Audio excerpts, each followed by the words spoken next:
Translation. Srila Advaita Acharya Prabhu thought, if Krishna himself appears to distribute the cult of devotional service, then only will liberation be possible for all the people. And verse number 70. With this consideration, Advaita Prabhu, promising to cause Lord Krishna to descend, began to worship the Supreme Personality of Godhead Krishna with tulasi leaves and waters from the Ganga. Purport by Srila Prabhupada.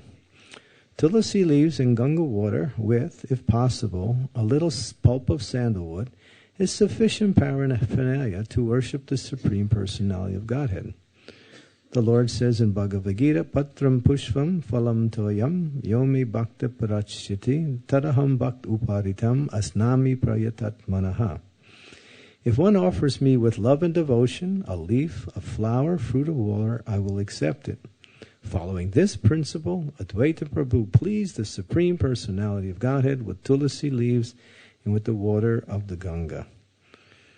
Om Agyan Timirandasya Gyanajana Salakaya Chaksu Unmilitam Yena Tasmai Shri Gurave Namaha Shri Chaitanya Manobhistam Staptitam Yena Bhutale Swayam Rupa Kadam Mayam Dadati Swapadantikam Bande Ham Shri Guru Shri Yuta Padakamalam Shri Gurun Vaishnavamscha Shri Rupam Sagrajatam Sahaganat Raganatam Bitam Tam Sajivam Sadvaitam Sarvadutam Parijana Sahitam Krishna Chaitanya Devam Sri Radha Krishna Padam Sahagana Lalita Sri Vishakam Vitamscha Hey Krishna Karuna Sindhu Dina Bandhu Jagatpate Gopesha Gopika Kanta Radha Kanta Namostute Tapta Kanchana Gaurangi Radhe Vrindavaneshwari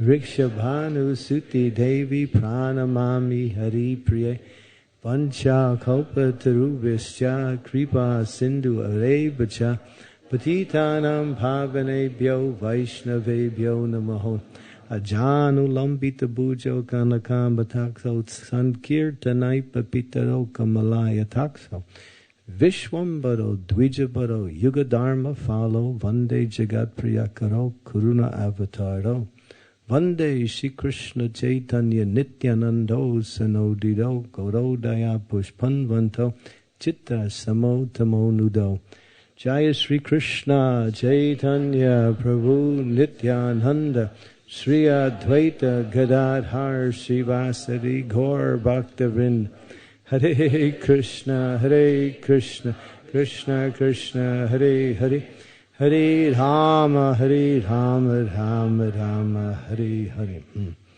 So I was requested by Shruti Dharma Prabhu to speak on the appearance or the occasion of today, well, honoring the Lord's appearance into this world.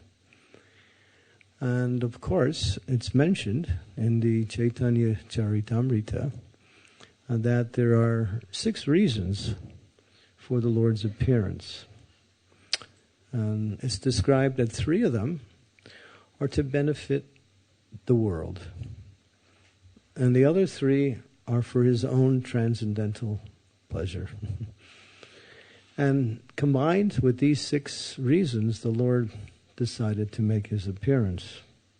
As we read the Shastras, we see, or we hear, we talk about certain reasons for his appearance, and the emphasis is always on that this is the reason the Lord appeared. To yada hi dharmasya glanir bhavati bharata abhutanam adharmasya tadatmaham srijamyaham pravitranayam sadhunam vinasanaya chaduskritam dharma samstarpanartaya sambhavami yuge yuge.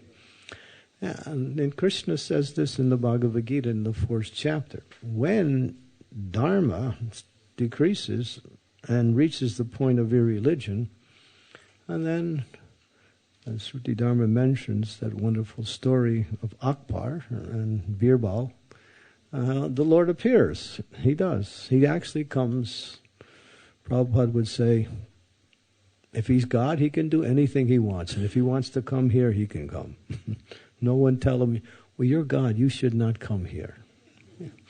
If he's God, he can do what he wants. And if he wants to come here, what can we say? So he does come to this material world, and the reason was given. In order to keep intact religious principles, which is a principle of raksa, or protection of the living entities in this world, to uphold dharma. So he comes.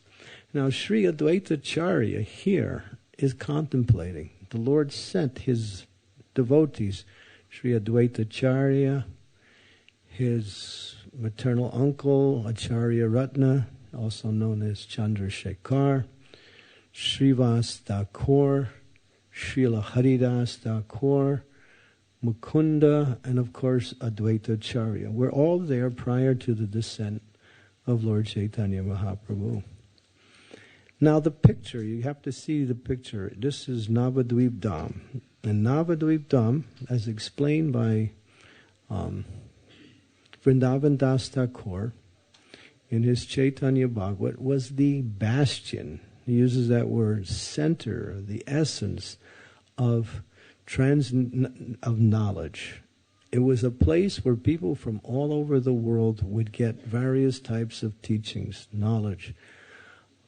Had the best teachers and the best universities. But, and of course, the devotees at that time were very few. Very few. And most of the people were interested in karma kanda, jnana kanda, demigod worship, or we might even say simply family moral principles in order to increase material happiness. In fact, there was hardly any trace of teachings and practice of pure bhakti. And so we understand that Sri Advaita Acharya is the Supreme Personality of Godhead. It's mentioned that he is Mahavishnu and the original Shiva combined into one Sadashiva. So, in his element, or his essence of Shiva, he's very compassionate. Shiva is also called the father of all living entities. He's the original Shiva, or a combination of the source of Shiva, which is Mahavishnu himself, and the original Shiva in one person. In other words, he is the Supreme Personality of Godhead. And he's seeing and experiencing unhappiness because of the living entity's attachment to all activities except devotional service. At one point, Advaita Acharya becomes so, what we say, unhappy, seeing the futility of the lives of the people, what they were doing. And say they would create deities of the various types of demigods and perform puja to these deities in order to get material benefits. And when the pujas were done, they throw the deity in the Ganga. No need for the deity anymore. We got the benediction. It describes that even it got so ridiculous that people were using whatever monies they had to have marriages for cats and dogs. Because we know, in Vedic culture and Indian culture, marriage is a big thing. So, of course, it's meant for human beings. But people became so frustrated because material life ultimately turns into frustration, or ultimately even sometimes violence when one simply lives in order to fulfill material desires. And so this continued, so much so that it actually gravitated down to this lowest type of what we say activity, having marriage and spending money It wasn't just like a little thing. They would spend money to have cats and dogs get married. So, Advaita Acharya, he's the Supreme Lord. He wants the living entities to come back to Krishna, engage in devotional service. And the people were not interested in devotional service. He was respected as one of the greatest scholars of the Vedas. He was considered one of the leading Brahmins at the time, but at the same time, he was only given what we say token respect for his knowledge. But no one, not too many, a few, would follow his teachings. And so it explains in one part that he actually became angry. Angry out of compassion. The element of compassion was his motivation. But seeing there was no other alternative, he decided, I should just kill them all. It would be better if they don't live. I was just reading one verse last night. It was also in the Chaitanya Charitamrita that if one doesn't take the devotional service and pure devotional service, one's life is a waste, and it's better that that person never was ever born. In other words, the human form of life is meant to achieve or to aspire for love of Krishna. That is the purpose of human life. And so, Advaita Acharya, feeling this intense anger, decided, I should do something. But he thought, this would not solve the problem. So let me call the Supreme Personality. It is a work for him. So in this verse, here he's thinking, I should call the Lord. So how he actually started to call the Lord is really quite interesting. He went down to the banks of the Ganga and created a little altar with shalagrams and started to worship the Lord with tulsi leaves and sandalwood and calling loudly for the Lord to come in his prayers. And he was offering, this is interesting also, because this is mentioned in the Chaitanya Bhagavad also, or maybe it's in Chaitanya Mangala. He was also offering flowers. And as the flowers were being offered, they were also being washed downstream. And Sachi Mata would come every day to take her bath in one of the ghats that was connected to the Ganga. And these flowers, after being offered to Shalagram by the Advaita Acharya, would float down the stream, and they would come and they would touch the body of Sachi Mata. Now, Sachi Mata was pregnant. And every time that flower touched, right after that, she would have a miscarriage. Haribo, wonderful worship. Huh? So, what was happening is that it is explained that Sachi Mata had 8 girls, and everyone died right after childbirth. It's explained in this same chapter. Jagannath Mishra, the father of those girls and the husband of Sachi Mata, was beyond himself with sorrow, seeing his children die immediately. You can imagine. But this was the orchestration of the Lord in order to facilitate the appearance of the Supreme Personality of Godhead. So after seeing his children die right after for no apparent reason, there was no disease or anything, they just died. A boy was born. An incarnation or a manifestation of the Sankarsana known as Vishvarup. He was a plenary expansion of Lord Balaram himself as Sri Sankarshan. The family was so happy. Oh, beautiful boy. And he was so beautiful. So they showered all their affection, all their attention, and all their love upon this person. Meantime, Advaita is still offering his prayers, calling for the Supreme Personality of Godhead. And at one point it's mentioned, the Lord thought, I think it's time for me to come. So he decided to come. Now it's interesting. We mentioned earlier that there are 6 reasons why the Lord came. And one of them was to satisfy the calling of Sri Advaita Acharya. The other one was to establish the Yuga Dharma.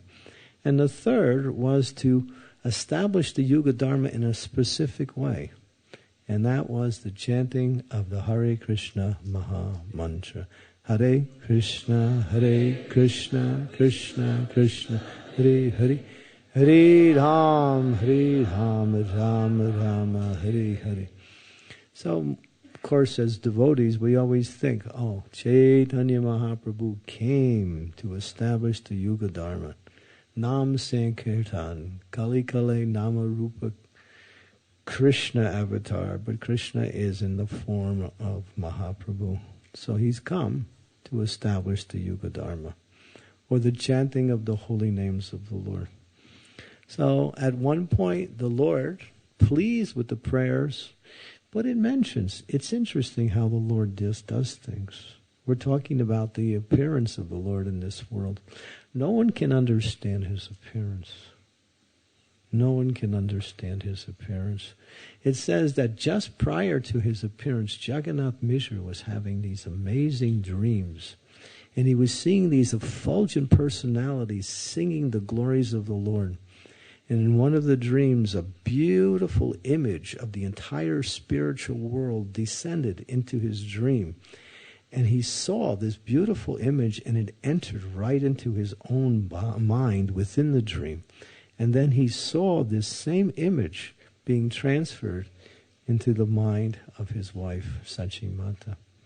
So the Lord was actually preparing, or at least bringing about his own glorious appearance by giving great happiness to his mother and father.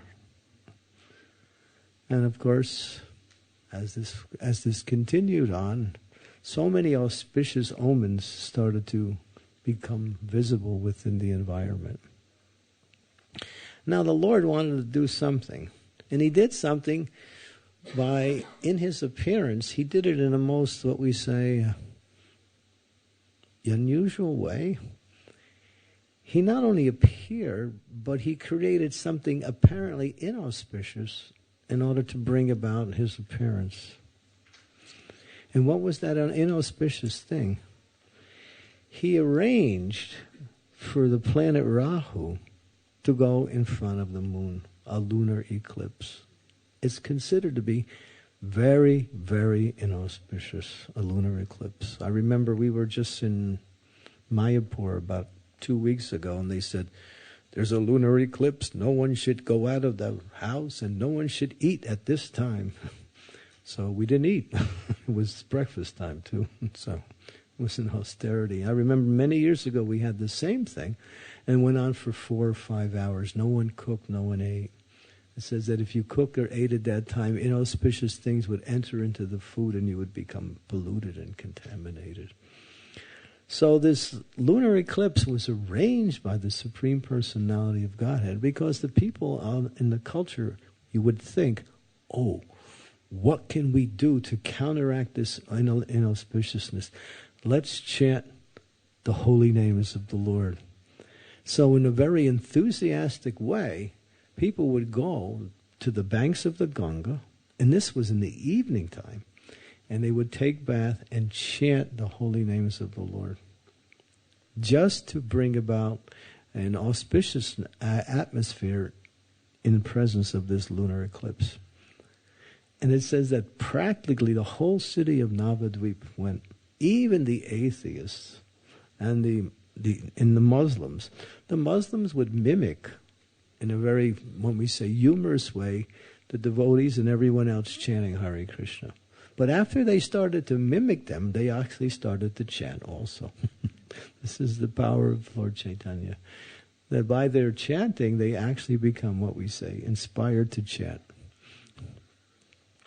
And then, of course, at that same time, Advaitacharya felt this amazing happiness enter into his mind. And he was with Srila Haridas Thakur. And Haridas Thakur was feeling this surge of auspiciousness and great happiness. And they started to dance and dance and dance. And everyone was thinking, why are they so happy? What is happening? And finally, after dancing for some time, they also went down to take their bath in the Ganga during these eclipses. So Lord Chaitanya Mahaprabhu arranged for his appearance in such a wonderful way that the entire area of Navadvip was chanting Hare Krishna, Krishna Krishna, Hare Hare, Hare Rama, Rama Rama, Hare Hare. And then, of course, now Lord Chaitanya, he was not like an ordinary baby. And the year 1406, Sakabda, January, there was this apparent pregnancy by Sachimata, and she felt within her womb a child was there. But for 13 months, the Lord didn't come out. And it was like, after a year, everyone was thinking, this is unusual. Sachimata looks very effulgent. And obviously there's a very auspicious child within the womb. But he's not coming out. So what to do? So they went to this astrologer, one astrologer. I think it was the maternal grandmother, of Lord Chaitanya, grandfather of Lord Chaitanya, Nilambara Chakravarti. And he said, don't worry, he's coming out this month. And it'll be a grand occasion when he appears. So the Lord appeared in the February, March time of the calendar, and the Lord made his appearance. And how when he appeared, everything was auspicious. All the planets aligned themselves. Everything became wonderful. The seasons were all in time. All 6 seasons blessed the appearance of the Lord. And everyone was feeling happy, even those who were atheists, who had no understanding of what was actually happening. Even though they felt joyful simply by the appearance. We heard from Shruti Dharma Prabhu. And we also know that Lord Chaitanya, what is his mercy? Prabhupada speaks about the mercy of Lord Chaitanya, and he describes it in different ways. And of course, he explained it in his teachings, but in one way he challenged us. He said, Lord Chaitanya is so kind and so merciful. Now, if you want to really measure his mercy, now you may have a big brain, very intelligent, many literary carriers, you're educated in so many different subjects, you can speak and convince others. Okay? So many intellectual qualifications. Apply that knowledge to try to understand the mercy of Chaitanya Mahaprabhu. And he says, you will not understand. You will not understand.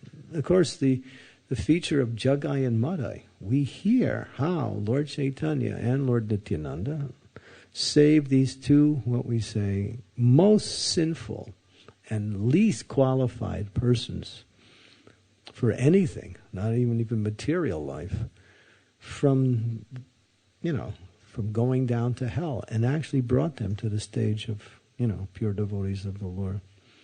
But Bhakti Siddhanta Saraswati says something really amazing. He says that this mercy shown by Chaitanya Mahaprabhu to Jagai and Madai, and he speaks in an interesting way. He says it's not simply a historical feature. It's not something that we talk about in history. It's not just a pastime of the Lord. What is it? It is a feature of the Lord's mercy that's going on today. He's still saving the jug eyes and mud eyes. I mean, I can attest to that from a personal point. So, what is our qualification? Mercy. And the supreme manifestation of mercy is Lord Chaitanya. Lord Chaitanya would simply be pleased simply by seeing someone chant the holy names of the Lord. After he took sannyas, he was traveling through one area called Radhadesh. And as he was traveling, he was practically by himself. His devotees were following him from a distance. And he was not seeing anyone chant. And the Lord was becoming very, very happy. What is this place is condemned. Everyone I meet, no one is chanting Hare Krishna. Finally, after going through for some time, he sees these two little cowherd boys. And they're singing Hare Krishna. Just because they're herding cows and they just happen to be singing the holy name. Lord Chaitanya ran over to them and said, "You boys are so wonderful. Actually, you are like my spiritual master. Thank you for chanting the holy names of the Lord. You are so..." And the boys are thinking, what is he saying? We're just, herding our cows and having some good fun by singing. But the Lord was pouring out his happiness, explaining that, just see, they're chanting Hare Krishna. So Prabhupada says, if you want to get the mercy of Lord Chaitanya, do two things. Or actually do one thing and don't do another thing. Should I tell you? Of course, you all know what to do, right? Hare Krishna, Krishna Krishna, Hare Hare. Hare Rama, Rama Rama. And he says, don't find fault with others. Adosha Darshi, one who does not see the faults of others, he says, I give that person my full mercy. If they chant the holy names and never find fault with others. I mean, that's a tall order. But that's Mahaprabhu's mercy. And of course, I'll just expound on that a little bit. Even if you see a fault, it's not so important. It's really not important. And just let it go. It's not important. When the mind dwells on these things, when one cannot really take shelter feelingly in the chanting of the holy names of the Lord. That's why Lord Chaitanya said, out of all my teachings, here's the best one. Srinadapi sunichena tayor iva sahishnuna amaninam amanadena kirtaniya. This is a principle of practice. It's the ornament of a Vaishnava, and it attracts the attention of Chaitanya Mahaprabhu. He came to give the Yuga Dharma, but he also taught us how to approach Krishna's name. And this is the formula. With feelings and feeling completely unqualified. What is our qualification? To feel unqualified, then we can become qualified. Right? The idea is, I have no qualifications. Well, what is my qualification? Your mercy. And that's what Lord Chaitanya taught. The mercy of the Lord is actually the devotee's success in life. And the more one feels unqualified, the more one receives that mercy. So, of course, sometimes people think, well, feeling unqualified means I can't do anything. No, you got to do things too. In fact, Prabhupada said, do something big. Not just do something to make a difference. But at the same time, never think that it's simply by your endeavor that all these things are happening. So this is Lord Chaitanya. So his appearance is very, very instructive because when he appeared, he inspired us to chant the holy names of the Lord. Now it's mentioned that he appeared for 3 other reasons. And these are the three reasons are called his own personal concerns or desires. In the Chaitanya Mangala by Lochan Das Thakur, a beautiful narration of how these three internal reasons more or less manifested in the heart of the Supreme Lord. When Krishna was in Dwarka, he was with his principal queen, Rukmini. And Rukmini was massaging Krishna's feet. And she was so pleased. And she was crying while she was crying out of tears of joy.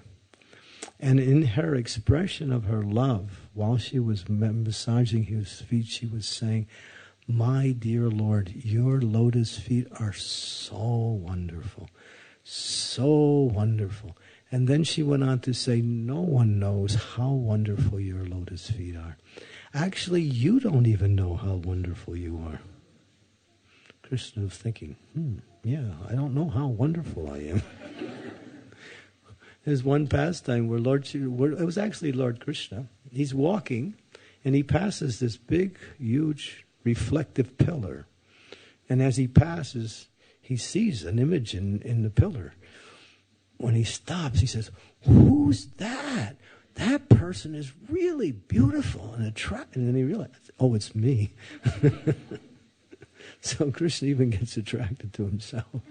He doesn't really know how beautiful he is.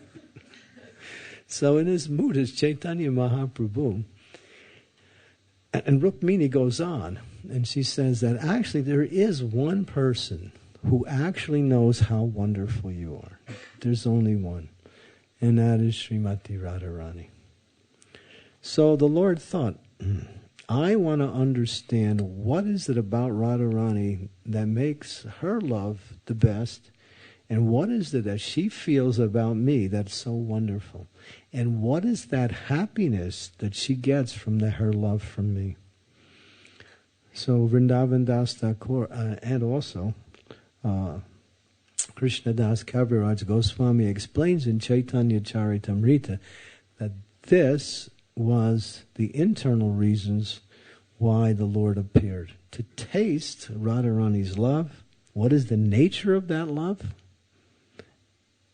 The topmost experience of loving relationship to the Supreme. What is the nature of it?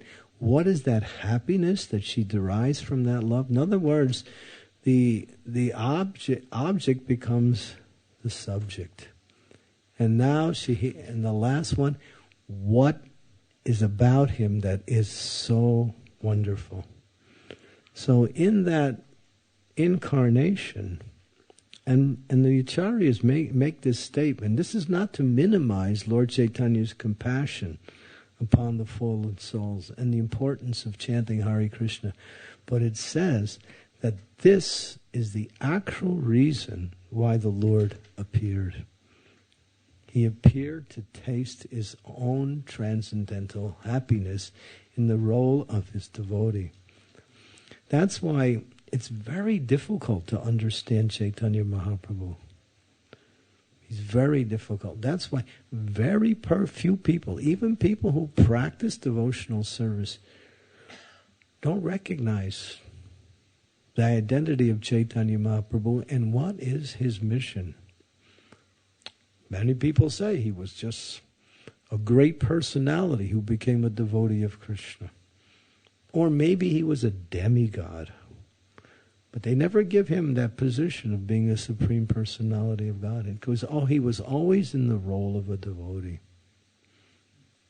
He was always in the role of a devotee. He wanted to show what is pure devotional service and how to attain the goal of pure devotional service, love of God.